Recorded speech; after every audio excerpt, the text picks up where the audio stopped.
Welcome back to Rockruff Ruins Games, where I do just that. Donkey Kong Bananza's strongest aspect to me is undoubtedly its movement. The way you can chain together rolls, punches, and jumps to get over large gaps or walls is really cool, and DK's abilities are only enhanced further by additions like climbing. Though admittedly, while skipping past obstacles is fun, it can be a little much sometimes, so let's try to restrict ourselves more. I considered banning just jumping, but that would be too easy for my liking, plus I'd be far from the first to do it, so we're taking it a step further. Can you beat Donkey Kong Bananza without jumping or climbing? The rules are pretty straightforward. A jump is any action using the A button, aside from interacting with NPCs or navigating menus. And if anyone tells me to just remap the jump button, I will kill you. Climbing is a little harder to define since it's not designated to a button, rather it just happens when walking into a climbable wall. Basically, entering the state in which you're grabbing a wall is banned. But there's also this brief animation when stepping onto a small ledge. Is that a climb? Just to be safe, sure, why not? That said, while I'll try to avoid this, I'm not going to be taking it too seriously if it happens by accident. Spoiler, but any instances of it are very much avoidable. If a more significant infraction occurs, though, our only recourse will be resetting the terrain and returning to our last save point. And that's all for limitations. Any other strategy we can think up is completely on the table. With all that out of the way, it's time to get to work.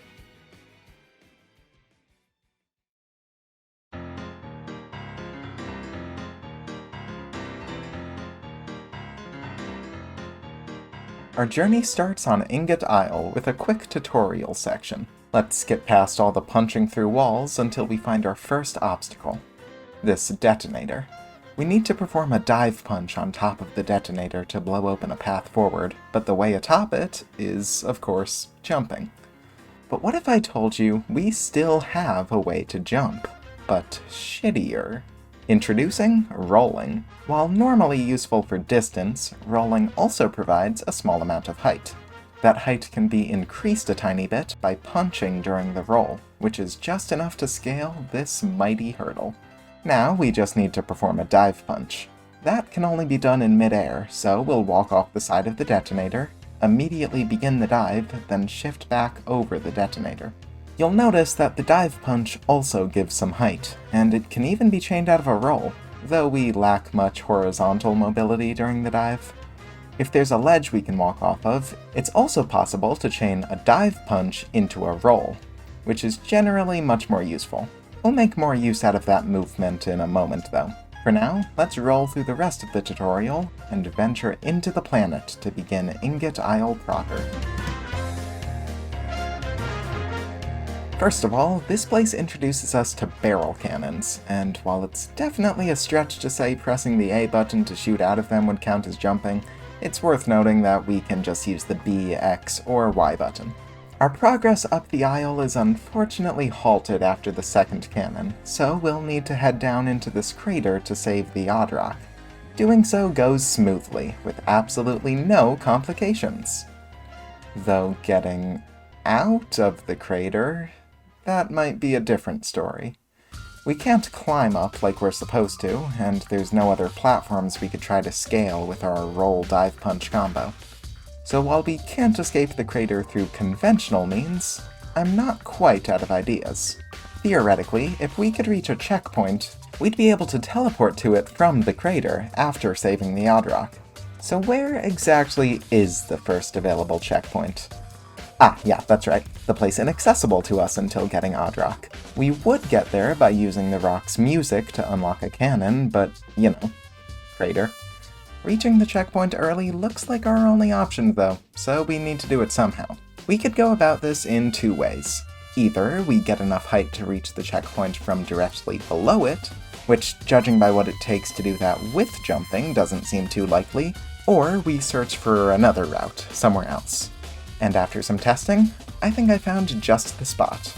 Along the edges of the map are these dark gray rock walls. There's a part of this wall above the entrance to the crater that looks like we might be able to get on top of it if we could just boost ourselves a little higher. Should we successfully reach the wall, we could navigate it using the dive punch roll combo to hopefully find a more favorable position to cross back over to the mainland. But like I said, we need a boost before we have a chance of getting on the wall. The wall is indestructible, so we can't lower the ledge by chucking rocks at it. We could also try to make a small tower out of rocks, but that sounds very tedious. Instead, let's use a quicker and easier solution. Get over here, Mario. Technically, this game has amiibo functionality. By scanning any amiibo not from the Donkey Kong series, we can randomly summon a ball of one of three materials: glass, stone, or bomb, with some variance depending on the area you're in. Material isn't important right now though. We just have to drop a ball on top of this mound, do a dive punch roll to land atop it, then one more roll to make it to the wall. Now, like I said, all that's left is traversing the wall, up to this point. Here is the smallest gap I could find between the wall and the mainland. It's still pretty far though, so we need to squeeze everything we can out of DK's moveset. Grab Mario's ball, walk off the ledge, punch to stall yourself in the air, perform a turf surf for a little extra distance, cancel it, and finally, roll. Phew. Now just backtrack to the checkpoint, grab Oddrock, teleport out of the crater, and we're prepared for the rest of the climb, which thankfully goes by without incident. Ingot Isle conquered.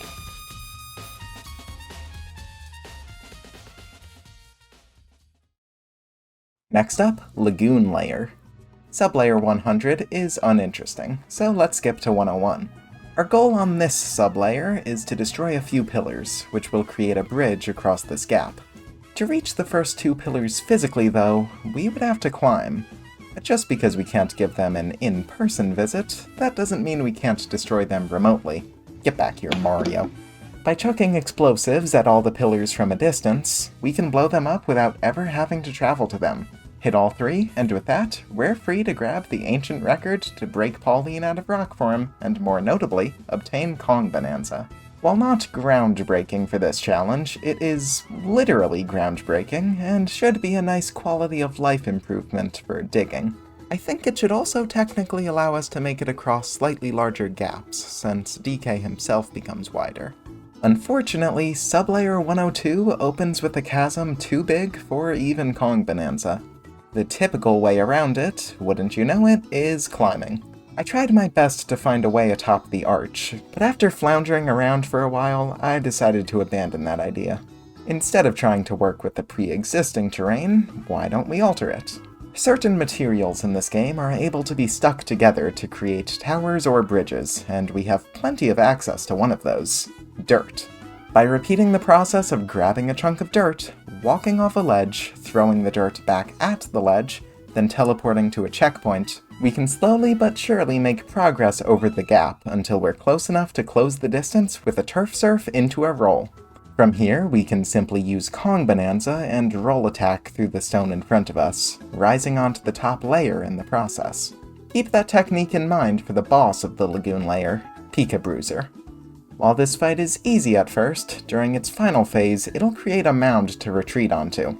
At first I tried to chip away at Pika Bruiser's health by throwing chunks up there, but after too long it will regenerate, reversing all our progress. To deal damage quick enough, we have to roll attack our way up the mound, careful not to accidentally start climbing. This took a good few attempts, but soon enough, Pika Bruiser was defeated. Next up is the Hilltop Layer, where absolutely nothing of note happens. This is, however, where I realized how useful turf surfing could be for safely getting up hills. It's impossible to climb while surfing, and you can even get bounced over some walls without jumping if you're going fast enough. The Canyon Layer is much more challenging. That's especially true once we start riding minecarts in Sublayer 301. Minecarts heavily limit our moveset. All we can do in them is speed up, slow down, or jump. Thankfully, there's no jumps over holes in the track or anything, so we're safe so long as we can tank a few hits. I'd recommend investing your skill points into extra health, because we'll be damage boosting through a lot of lasers. I even had to sleep at a few getaways to gain bonus hearts in preparation for the Mad Mixer boss fight. As we ride our way through lasers, we've got to collect bombs to hurl at the boss. Accuracy is key, as we're on a ticking clock here. With good aim, we can defeat Mad Mixer just in the nick of time, which causes a giraffe-shaped pipe to fall over, granting us passage to the upper area of the canyon layer. All we have to do is climb up the inside of the pipe. Well, that's not very helpful now, is it? As it turns out, though, getting the pipe knocked down actually wasn't a complete waste of time. Even though we can't climb it, it's now in a position that allows us to utilize it in a different way. Teleport back to sublayer 300, then take the minecart to the mountain. We'll need to scale it using Kong Bananza and roll attacks, all the way up to the peak. Once we make it there, it's probably a good idea to build a getaway so that there's a checkpoint to teleport back to if we mess up this next step. Walk off the mountain towards the giraffe pipe, and use a turf surf, punch, dive roll combo to barely land on the giraffe's ear. From there, we can easily walk across the head and hit the next checkpoint. Sadly, it seems we can barely go 5 seconds before hitting another hang-up. Our next objective is finding a way to avoid climbing up all of this. There are a bunch of completely flat walls we have to contend with, and the platforms along the tower are too few and far between to be of any real assistance. That leaves only one choice, making our own platforms out of dirt. But after one attempt of trying to create a bridge up to the first available platform, it was clear that that would be a miserable experience. The bridge was totally misshapen, took a while to make, and I had hardly even made any progress up the tower. This strategy sucks right now, but it's nothing that can't be refined through the power of co-op mode. Co-op lets you take control of Pauline, who has the ability to copy any nearby materials and shoot that material back out using mouse controls. If you copy a sticky material, like dirt, it'll stick to other objects, just like if DK were to throw it. And not only do the mouse controls allow for more accurate shots and stability, making for much better bridges, but co-op mode also allows us to create infinite sticky material, as we can simply copy the material that we've already shot out. An area has to have at least a little bit of the material to begin with, but even just a small patch of dirt on the ground is enough to make as long of a bridge as you desire. If this sounds overpowered, that's because it absolutely is. Pauline gets us through the rest of the canyon layer, and the divide, and the forest layer. You get the idea. Most of our problems from now on can be solved with co-op mode. So let's just quickly skim through the next few layers. In the forest layer, we unlock Ostrich Bananza. While not useful for gaining height, it's great for distance thanks to the gliding capabilities DK gains in this form. We can even glide across the junction to avoid the need to play through the freezer layer. Not that the freezer layer would have been an issue, but I figured I'd save time. The resort layer introduces the liftoff ore, which carries you into the air when you grab a chunk of it. Unsurprisingly, that makes this the easiest layer yet. The Tempest layer is easy as well, the only notable parts being where Ostrich got to see some more use. Oh, we also picked up the Elephant Bananza here. Elephant DK can inhale terrain and store chunks of it for later use, which can be used to great effect in the racing layer. There's some liftoff ore on the track, so by inhaling a few chunks of that, we can chain them together to fly to the top of the giant trophy, skipping the whole layer. Finally, for this lightning round, we have the landfill layer.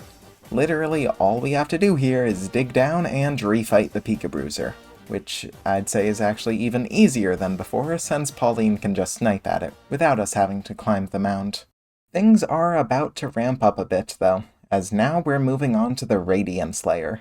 Here we obtain Snake Bananza, probably the best transformation for this challenge, and that's thanks to the fact that while walking, Snake DK will automatically bounce up and down. Along with providing a slight boost, it also means that if we want to do a dive punch before a roll, which is most of the time, we don't need a ledge to walk off of. Snake powers get us airborne all on their own. But while Snake is useful, it's a bit of a double-edged sword. The intended main ability of the Snake Bananza is the charge jump, which is exactly what it sounds like. This means that a lot of the obstacles in this layer will be focusing on Snake DK's high jumping. Needless to say, that is bad for us. Hell, the tutorial for Snake Bananza might just be impossible. We get stuck at this tall wall, and there's no sticky materials around. The materials we can get from amiibo balls aren't sticky either, and the balls themselves aren't enough of a boost, so we seriously have no way of completing this tutorial. Luckily, we don't have to. Simply pause and hit the Return to Layer button to exit the lesson. The game will still act like you did an incredible job, and allow you to proceed. Now that we can become a snake, we can collect this key to the next sublayer with a charge jump, is what a normal person might say. We need to use Pauline, but this particular location is quite inconvenient. Historically, we've built our bridges with Pauline by shooting at a distant wall. There are no walls around the key, and the walls surrounding the map are too far away. As it turns out, Pauline's shouts have a limited range. It's still quite a good range, but limited nonetheless. Despite the lack of good walls to work with, we aren't entirely out of luck. We could just try to create a tower under our very feet. That doesn't work too terribly well, but yes. However awkwardly, we can technically build a structure as we're standing on it, and climb up it with Snake. This tiny tower took like 15 minutes to get right. That's not even close to the most finicky thing we have to deal with in the Radiance layer, though. On sublayer 1202, we'll have to find a way up the inside of this massive building. We're in the tower! Let's climb! No. This tower exposes another weakness of co-op mode, that being its reliance on the camera. When close to a wall in here, the camera will be mostly fixed to face that wall. That means we can't point at a different wall to shoot at. And trying to shoot at the wall we're facing does not tend to function very well either. Due to the size of the shouts and the fact they come from Pauline's position, if we're standing too close to the wall, they'll just immediately make contact directly above us, regardless of where we try to aim. But even that isn't very consistent. Sometimes our aiming works fine. So although I'd love to say I came up with a brilliant strategy to scale this tower, what really happened was I fumbled around for an hour straight, shooting randomly. I mostly brought this section up to complain about how stupid this challenge is, though it does also give me an opportunity to bring up an important movement detail. When rolling onto the chunks you shoot, make sure to do a roll attack, not just a standard roll. With a normal roll, you'll keep rolling when you land, which will likely result in falling. A roll attack, on the other hand, will end as soon as you hit the ground. That's especially crucial in this tower, but it's useful knowledge throughout the whole game. Anyways, annoying as that tower may have been, the rest of the layer is a breeze thanks to a little Ostrich Bananza and the power of Pauline. Pauline really is a blanket solution to everything. Nothing could ever go wrong so long as we have her with us. You and me, we're the best! Damn. Looks like we won't have access to co-op mode or Bananza transformations for the entirety of the Groove layer. We wake up in a prison cell and have to dig straight down to begin our jailbreak. Obviously, that's the easy part. Unfortunately, all that distance we just fell down, we're meant to climb back up. We do have a bunch of dirt down here, and I think it could be feasible to create a pathway, if not for one massive problem. I don't really want to do that. I attempted this process for only a couple minutes, and that was enough for me to be fed up with it. It may not seem like we have any other choice, but we can forge our own path. All it takes is a fun little glitch called roll punch clipping. If you drop a chunk next to a thin enough wall and roll attack into the chunk in just the right way, you'll be clipped through the wall. Better yet, this clipping method doesn't require jumping or climbing. So, if we were able to clip through the bars of our cell, we could skip the entire underground portion. However, that is a big if. I can't say for sure because this clip is very inconsistent, but I think this wall might be too thick to clip through. I tried for a half hour with no luck. There is one other option. If we journey into the underground, we can find this grate with a banana behind it. Normally, we wouldn't be able to get behind the grate until later, but by grabbing a chunk off this sign, we can get through the thin grate no problem. So if we continue down this path, where does it take us? Well, it brings us here. I'm actually not quite sure where we are. Regardless, it seems like to make it out of this room, we'll need to build up with some dirt. That's exactly what I was trying to avoid by coming here, but this room isn't anywhere near as tall as the alternative, so I can manage.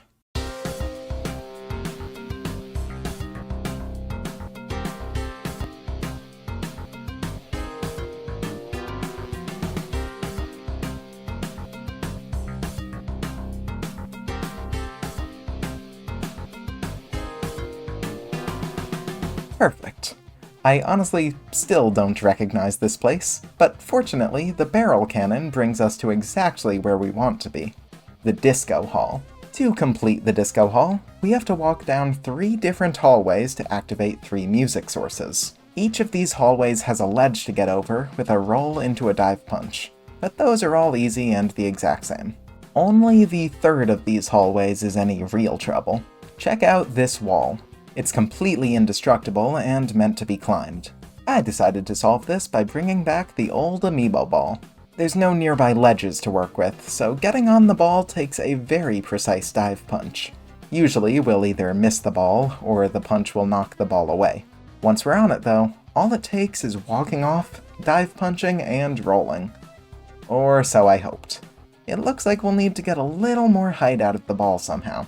We can do so by grabbing the ball while standing on it, immediately initiating a turf surf, pressing the R button to drop the ball, then finishing out with the dive punch roll. A small problem also arises on the way back from the 3rd hallway. The purple stuff on the wall gets cleared up, so we can break through that now, but the path is blocked further down now, forcing us to take an underground route. We land in a pool of water after digging down, and this hadn't come up till now, but we can't gain height with rolls while swimming, and we also can't dive punch. That leaves the only way out of this pool being jumping or climbing out. Except for resetting the terrain. When we load back in after resetting, we've escaped the water, and that wraps up the groove layer. All that remains is diving into the giant eel and saving Pauline. Good to have her back. Just a few more layers to go. The feast layer is mostly a return to form for us. We can build bridges out of potatoes, and the ostrich and snake bonanzas can get us through almost any challenges. One moment in this layer did give me a brief heart attack though. The Mad Mixer rematch, just like the first version in the canyon layer, asks us to collect bombs. Our luck has taken a turn for the worse this time around, however, as now the bombs are suspended in the air, only reachable via a jump. Fortunately, I realized Pauline could probably do damage herself, which was a correct assumption. In fact, it's more correct than I expected. She can copy the bombs and destroy the boss without even initiating the fight. That saves me a lot of trouble. Once we've hit all the required burger switches, we can slowly dig our way up said burger, and then bridge to anywhere else we need to go. That is to say, the rest of the feast layer was easy. Before venturing further, I figured it would be prudent to grab the zebra bonanza from the freezer layer we skipped. It is, for the most part, completely useless to us, but there is one sequence towards the end of the game that explicitly requires it. No need to play through the whole freezer layer though, just snatch a zebra and hightail it to the forbidden layer. This layer is just another bridge building extravaganza, topped off with an honestly pretty challenging boss fight against Void Kong. Nothing we can't handle though. Beat him up, wake up King K. Rool, and dive into the planet core. What exciting trials does this final area have for us to overcome? If you guessed nothing of note, and we literally only even have to build a single bridge, congratulations! Anticlimactic as it may be, we can waltz right up to King K. Rool, give him a good smack, and close the lid on this decade's Rockruff Ruins Games episode. Is what I would say if I was lying. Of course, King K. Rool isn't done yet, and there's still one final area to tackle, New Donk City. Almost immediately, we're faced with the obvious obstacle, a giant building we're supposed to climb. It's worse than that, though. If we get too close to the building, the lava will start rising. Quickly, at that. Should we die to this lava after hitting the first checkpoint, we'll be completely stranded in front of the building with no usable materials to build a bridge. So let's take it from the top. Good news, behind the starting point, there happens to be a small patch of grass we can copy.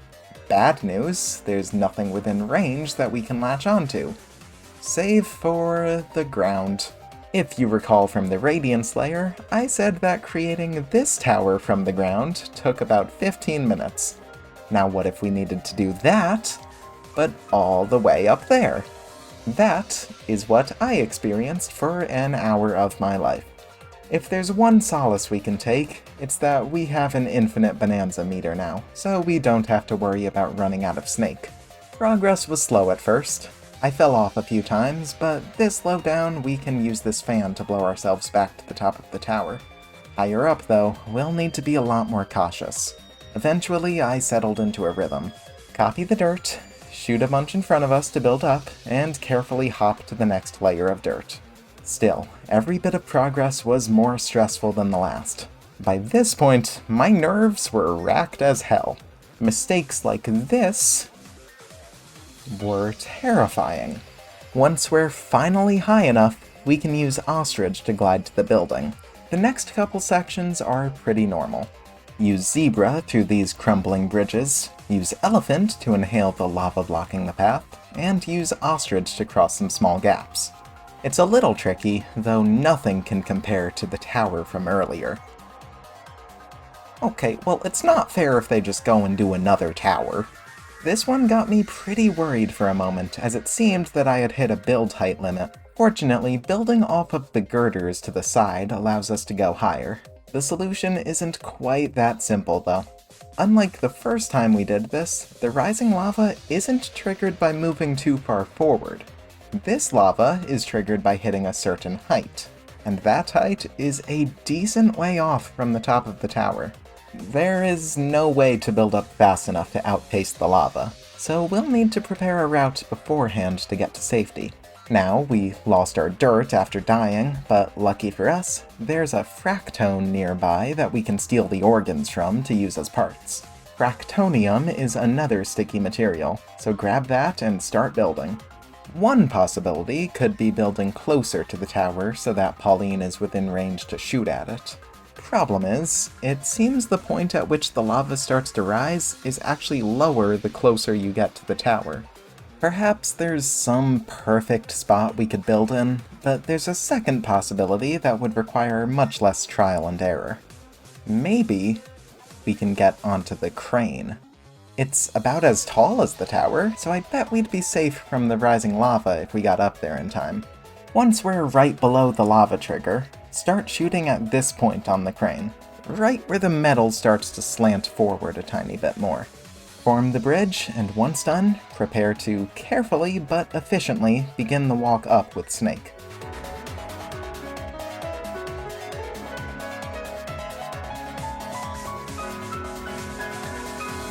And here's why shooting at this spot was important. Any lower, and the slope of the crane wouldn't be shallow enough to walk up. Here is perfect. Moment of truth. Will the lava stop in time? Yes, it will! And from there, the rest of New Donk City is a foregone conclusion. Build up a little higher to glide over the lava with Ostrich, dash over these crumbling bridges while rolling over the lava snakes, and give K. Rool one last whack in the face to prove that yes, you can beat Donkey Kong Bonanza without jumping or climbing. And honestly, outside of a few key moments, it wasn't even that difficult. Two-player mode is strictly necessary, but it kind of cracks this challenge wide open. Regardless, I still think it turned out to be a fun, if not slightly annoying time. But anyways, that's all I've got for today. This has been Rockruff Ruins Games. Thanks for watching.